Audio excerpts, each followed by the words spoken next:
Parang mas na-appreciate ko yung power ni Lord at kung gaano siya kagaling dahil sa Court of Appeals. Kasi bakit ba may Court of Appeals? Kasi justice matters. Tama po?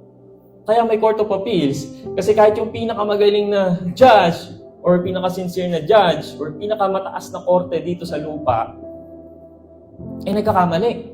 So, kailangan i-review kung tama yung justice, na-serve ng tama yung justice.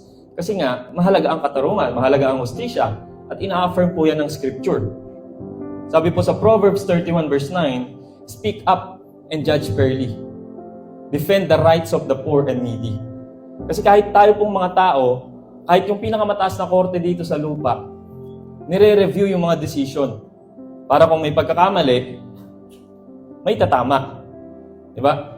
Paano pa yung Diyos na lumikha ng universe? Pag tumingala ka, billion-billion yung stars. Paano pa yung Diyos na lumikha sa universe? Sabi sa Deuteronomy 32 verse 4, He is the rock. His deeds are perfect. Everything He does is just and right. He is a faithful God who does no wrong. How just and upright He is. So dito mas ma-appreciate natin kung gaano kagaling ang Diyos. Kasi kahit yung pinakamataas na korte dito sa lupa, umaasa lang sa records. Umaasa sa ebidensya. Diba? We are bound by procedures. And we can only judge external actions. Ito po pinakamatindi. We cannot see the heart. Diba? Grabe, ang galing ni Lord. Pero sabi sa 1 Samuel 16:7, the man look at the outward appearance, but the Lord looks at the heart.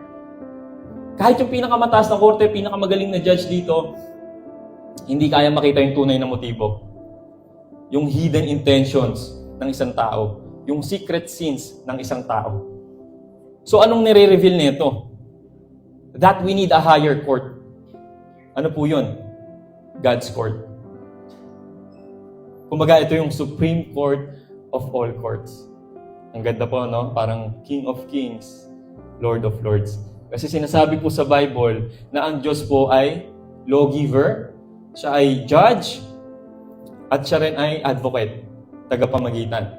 Sabi sa, I think, Ecclesiastes 12:14, for God will bring every deed into judgment, including every hidden thing. At sa Diyos po, no evidence is missing. Walang maling hatol. At kung walang maling hatol, no appeal is needed. At if no appeal is needed, di kailangan ng Court of Appeals. Diba? Because His judgment are perfect, final, and righteous. Dito po tayo ta-transition sa gospel. Gospel, good news. Bakit may good news? May bad news. Ano yung bad news? All humanity is guilty. Romans 3 verse 10, there is no one righteous, not even one. Kapag hinatulan po tayo ng Diyos by pure justice alone, kahit sino ka pa, kahit lawyer ka pa, kahit doktor ka pa, kahit presidente ka pa, sabi po ni Ma'am, all of us would stand condemned. Bakit? Sabi sa Romans 3:23, for all have sinned and fall short of the glory of God. Bad news sa atin yun kasi sabi sa Romans 6:23, for the wages of sin is death. Ang kabayaran ng kasalanan ay kamatayan. Dito na po papasok yung cross. Alright? Alam niyo, may mga nagtatanong sa akin, bakit kailangan pang padala ng Diyos yung anak niya, patayin para patawarin tayo? Pwede naman, akala ko ba makapangyarihan siya? Pwede naman, patawarin na lang tayo in a snap of a finger. Sa cross, doon po nag-meet yung justice at mercy. Ano po ba yung justice? Justice is getting what we deserve. Mercy is not getting what we deserve. Okay, ulit ha. Justice is getting what we deserve. We deserve judgment. We deserve punishment because of sin. But mercy withholds that punishment.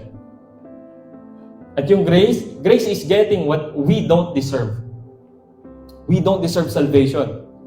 But grace freely gives it. Right? At sa cross po, the justice has been served. Yung punishment, sinalo lahat ni Jesus yun. Dapat ikaw at ako yun eh. No? Kaya sabi sa Romans 3:26, He is just and the justifier of the one who has faith in Jesus.